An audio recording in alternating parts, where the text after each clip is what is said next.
tsarin mulkin Najeriya ya ba da dama kowa zai fito ya zaɓi ɗan takara da yake so wanda zai shugabance shi. Alhamdulillah wa sallallahu wa sallama ala nabina Muhammad wa ala alihi wa ashabihi wa man walahum bi ihsanin ila middin. Amma ba'd, assalamu alaikum wa rahmatullahi wa barakatuh.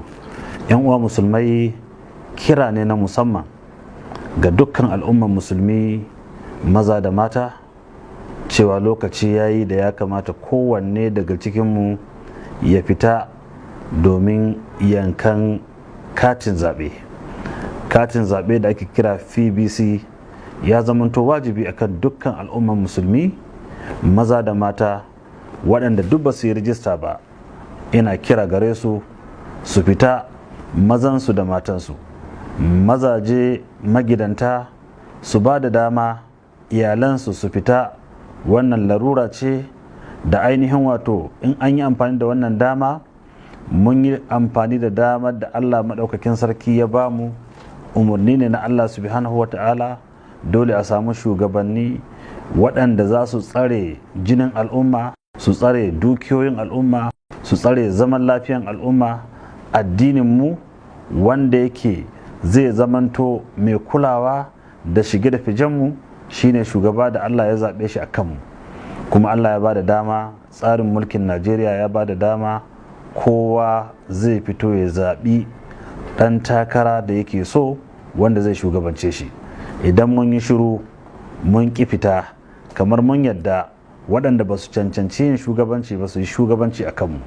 'Yan uwa al'ummar musulmai duk inda muke, maza da mata, ina kira gare mu mu fita mu karbi wannan kati na ƙuri'a.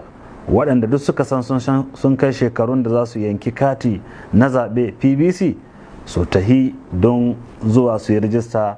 Wannan yin rijista abu ne mai kyau, abu ne mai muhimmanci, wanda in muka zauna a cikin gida kamar mun yadda waɗanda ba mu ba su danne mu, su nuna cewa sun fi mu yawa a wannan ƙasa. Kuna kallon irin yadda suke fitowa ta ko'ina, ba sa kunya, ba sa ainihin wato sauraro.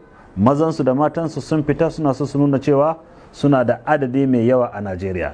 To idan kai ka zauna ba kai ba, kenan kamar ka yadda a danne musulunci da musulmi, a nuna musulunci da musulmi bai da rinjaye a wannan ƙasa. Alhalin musulunci da musulmai su ne suke da rinjaye a wannan ƙasa tamu Najeriya. Ina addu'a Allah maɗaukakin sarki ya baku ikon fita domin karɓan wannan kati na zaɓe. Allah muke roƙo kuma ya zaɓa mana shugabanni na ƙwarai waɗanda in sun samu daman yin shugabanci za su tsare jininmu, zaman lafiyanmu, dukiyarmu, addininmu, walwalanmu. Zai zamanto an samu kyakkyawan ainihin wato jagoranci. Allah muke roƙo ya sanya albarka, ya ba da ikon fita maza da mata don yin wannan rijista. Subhanakallahumma wa bihamdika ashhadu an la ilaha illa anta astaghfiruka wa atubu ilaik. Assalamu alaikum.